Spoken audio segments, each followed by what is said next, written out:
In today's episode, we talk all about how to break through in your industry, attract more clients, and the art of wedding photography.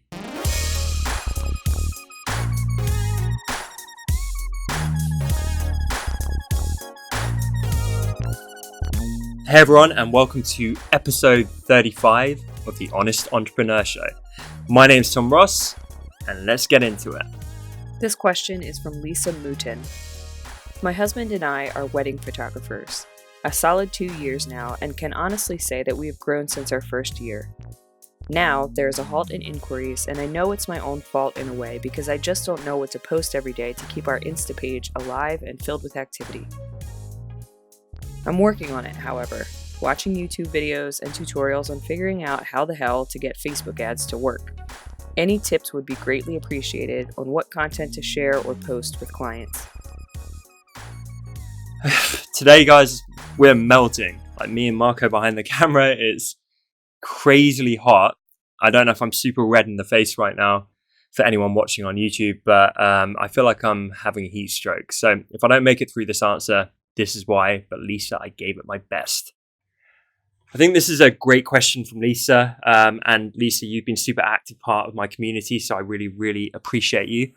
In terms of the wedding space, I find it quite an interesting one for a few reasons. And I've helped maybe 3 or 4 people who've been in this space, and they have had some good results. So what I think is interesting is how it's like a one-time thing, or at least you hope. Unless this is like a Hollywood first of 7 weddings deal.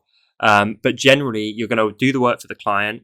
They've got married, and then they're no longer a client, right? And there's something inherently a little bit broken around that, because I love business models that have retention and repeat business and that kind of thing. I always think it's smart because it is easier to retain. It's a lot cheaper to retain existing clients and do more work for them instead of constantly having to fight to acquire new business. And so to kind of circumvent that a little bit, I would look at the wedding planners on the scene, and I would start thinking, how do you biz dev with them in order to get a constant stream of brides and married couples and captive audience for your business? Because instead of that one-time bride, if there is someone like a wedding planner who is helping them organize everything for the wedding, when they need, don't edit that, Marco, I'm gonna if they need like a photographer, then you are providing a valuable service. And if you're essentially on their books, so every time they get a client, they're like, oh, use them over and over again. That is a really powerful thing. So I think that would be a big tip. Everything in business, right? You've got finite time, and so you need to focus it. And what I don't want to do is drill down into strategies around like, well, the nuance of your Instagram photos should look a little bit more like this. And if you use a deeper, richer shade of purple, then that's going to resonate with your, that stuff is like moving the needle that much. That's a millimeter of needle moving. So I would always tend to skew towards the stuff that is going to have big fundamental effects on your business. That is one example of many. But if you get that constant stream of clients, you get those real business connections that are going to provide that for you, and you can work out a way to kind of split the rates and help them subsidize it and make it worthwhile for the wedding planner, whether they get a kickback. That would be my move. And of course, you can do stuff around that. You can do digital. You can refine the Facebook ads. You can refine your content strategy. Just to touch on that for a second, I think do stuff that is working on the platform and try and do it natively for that. So an example of something I've seen in the wedding space is people will be kind of doing a stop motion almost looking thing where there's a bride and groom and they're kissing, and then the photographer's running around them and like flicking water on them, and the whole thing looks pretty crap, to be honest. But then it cuts to like an in-studio shot where the thing has been post-processed, and suddenly that water forms like an arc of glowing droplets above them, and the whole thing gets processed and looks gorgeous. And then that gets turned into like a 30-second video on Instagram, which is inherently very shareable, super compelling.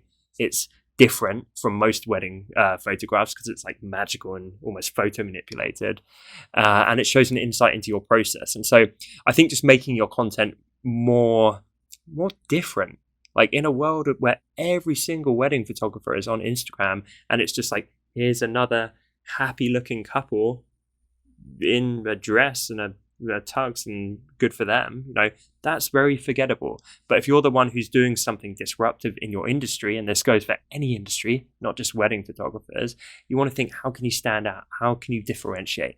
How can you be that purple cow, as Seth Godin talks about, where people can't help but just stop and double take it? It's like, wow, the hell was that over there? That's really compelling. That's really different content. So I would do that for your content game, but I would think more from a top level business strategy standpoint instead of getting bogged down in the weeds of like every little Instagram post, when that isn't really going to move the needle. So I really hope that helps Lisa and anyone else watching and listening at home. Question of the day: are you married? I'm not yet, but I want to know how many are happily married in the community. Comment below. Thanks so much for watching this episode, everyone. If you have not yet subscribed, please subscribe using the little bell icon below on YouTube. That is the best single way to get notified when I release new daily episodes and try and bring you that daily value. So if you haven't yet, be sure to subscribe.